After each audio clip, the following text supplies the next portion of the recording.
Hey everyone, it's Joy here. Welcome back to my channel. I hope you're having a really awesome day. Okay, so today I'm using Gina K's new beautiful backyard from her new release, and I had so much fun with this stamp set and die. I made 4 cards with it. So here is this beautiful stamp set.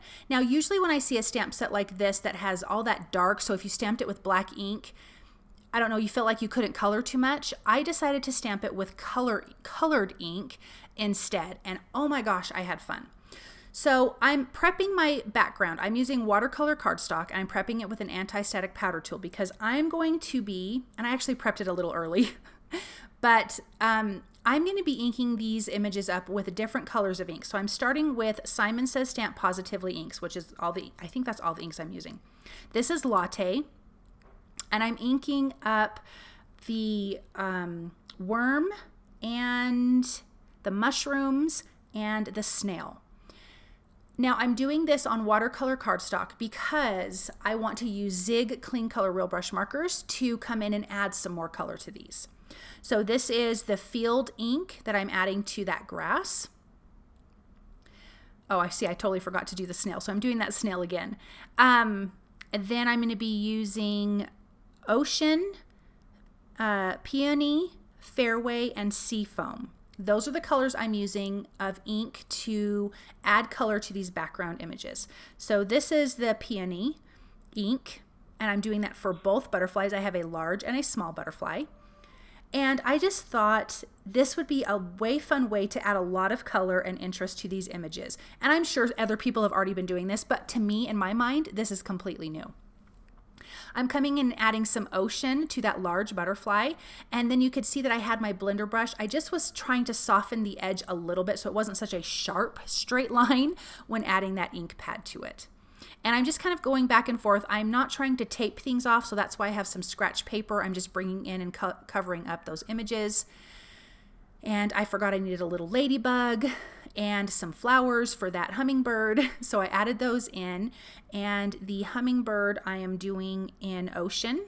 No, that might be SEAFOAM. That might be SEAFOAM. I think that's what that is. And then the the flowers, I'm going to be using Fairway because that's a lighter green. And just inking this up. So once I have all of my images inked up, then I'm going to come in with a clear ink and ink up all the images again and add some clear embossing powder to it. I love the shine of embossing powder, and I thought that the clear embossing powder over the inked images would be really, really pretty. Number one, that's really pretty. Number two, when you are adding Zig Clean Color Real Brush markers to the equation, it kind of keeps your colors in. It kind of acts like a dam to hold your colors in. So it's super easy to color, which made this even easier. I think this was the hardest part, and I only say that because it just took a minute, but it wasn't hard. Okay, so I cleaned up all of those stamps, and then I'm coming in with the clear ink. Now I'm going to prep my background again because I prepped it too soon the first time. I do have my heat tool on, and it is getting nice and hot. And so here I'm using Honeybee Stamps clear ink. I really like their clear ink. I love Watermark too, and I like Lawn Fawns. This has just been on my desk, so I've been using it. It's a really great clear ink. So I'm getting a nice good impression, making sure that I am going to have good coverage, and then coming in with Ranger Ink's clear embossing powder. And then when you pour this over, you'll see when I tap it off, it kind of looks all frosty and pretty. And then when it melts, it's so shiny and beautiful. So get ready to witness the magic. Here we go. Isn't that gorgeous? I love how this turned out. This project was really so much fun because these stamps are absolutely gorgeous. I love detailed stamps like this, but like I said, I used to get so intimidated because I'm like, that's just a lot of black ink. Why I didn't think out of the box before, I couldn't tell you. Okay, so the colors that I'm using are Persian blue.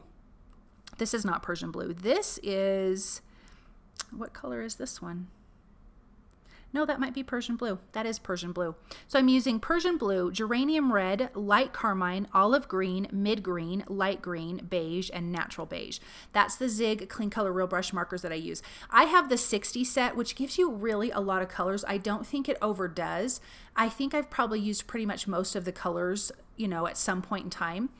And I think you get a few variations of the color. So you get a few different pinks and a few different blues and greens, and which I like options like that.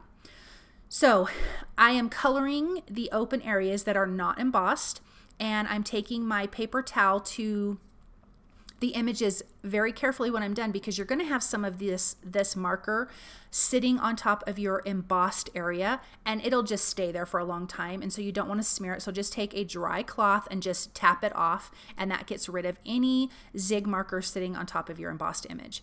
So this is the olive green that I'm coloring the cute little snail's body with. This snail, I think, was the snail and the mushrooms were my favorite image. The reason I bought this stamp set was for the mushrooms. And then when I got it here and I was like, oh my gosh, that snail's so cute. Then I'm coming in with mid green and adding some color to his shell.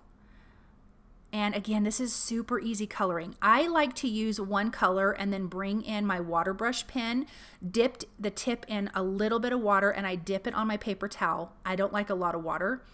And then I can just easily spread that ink around, and I can have darker areas and lighter areas. So you're going to have a shadow and a light area. Now on this little caterpillar at the top, I got some green ink on it, and I heat embossed it so it kept it on there. So I just added some beige and some green marker to kind of blend that out. You didn't even notice, not even a big deal, even though that was a little bit of a mistake. I have the geranium red for the mushrooms and this cute little ladybug. But as we're coloring it, you guys can see all of these images coming to life. Here is that geranium red, again using my water brush pen dipped in a tiny bit of water, and again tapping that. I dip it in water and then I touch it very lightly to my paper towel, and it kind of takes the excess water off. I feel like I have much more control. I'm going to be using, I think it's the beige, to the stems of my mushrooms. Okay, so I love how these images turned out. Super, super cute. So I'm just going to finish adding. I just felt like the mushrooms needed just a little bit of a darker red. And again, just tapping off any excess sitting over the top. This is light carmine. I thought it was really pretty with all of the green. Pink and green, I think, is just such a great combination. I mean, nature has it right, you know.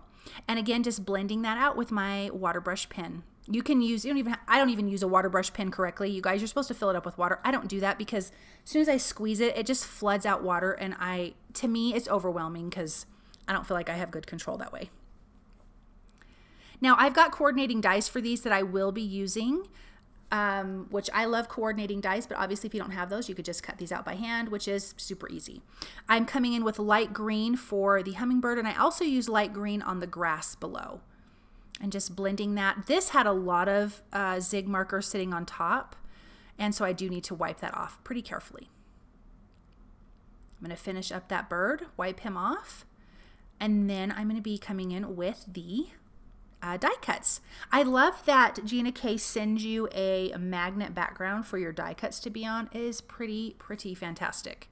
I'm just using some low tack tape to put these in place, running that through my die cut machine, and then we can get these cards together. Now this little stencil is the Bodacious Bloom stencil. This is from her kit. I'm just using the bottom part as a straight edge for one of my cards, and then I will be using that little background piece. It looks like a lattice piece. Now all of my backgrounds are trimmed down really small. You guys, I don't even remember what the measurement is, but I bet you I took probably a ½ an inch or an inch off all sides, something like that. So the white is very small, or 3/4 of an inch, something like that. And I'm doing that for all 4 cards. All of the backgrounds are going to be the same essentially. They're all going to have this stencil. And I am using the ocean ink just really lightly in the background. I didn't want a dark background, but I wanted something to break up the white.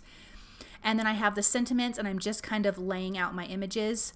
And this made for a really simple way to mass produce cards, because most of your coloring is coming from your ink pad on these images, which is really fantastic. So again, just stenciling ever so lightly right in the middle. And then the grass is going to go there. And so now we've got our cards. Let's do our sentiments. The sentiments are fabulous. I love the way that they have just like regular, like kind of block text and then scripty text. So this first sentiment says, I'm here for you, and I'm going to stamp this with black ink. This is going to be below the images on this background. So this has the grass, the mushrooms, and the ladybug on the background. And this is a quick way to do mass producing, is kind of having the sentiments and everything just on the card itself, and then you just throw it together super quick. And I'm just using my mini Misty for this.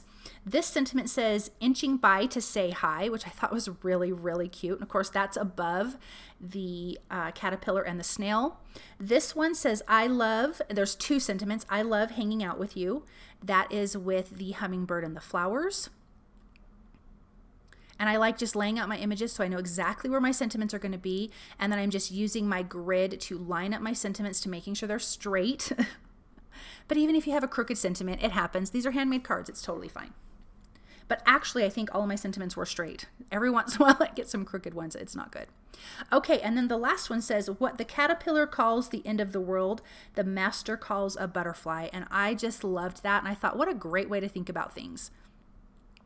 So again, lining up my images, making sure I get that straight, and then coming in with the black ink. I like the pop of black ink against all of this other color. And these cards will also have a black mat going behind them. So I'm going to adhere these to the black mats that I trimmed down. And these are about 1/4 of an inch, about 1/8 of an inch bigger on all sides. And then they are going to have white top folding A2 size card bases. And so I really liked having a smaller centerpiece, you know, the white card panel in the center, because these images kind of fill that up. All of the images will be popped up with foam tape since my sentiments are stamped directly on the background.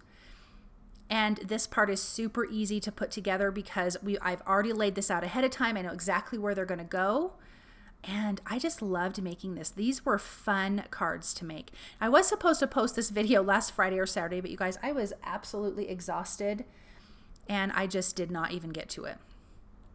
But I'm getting to it today.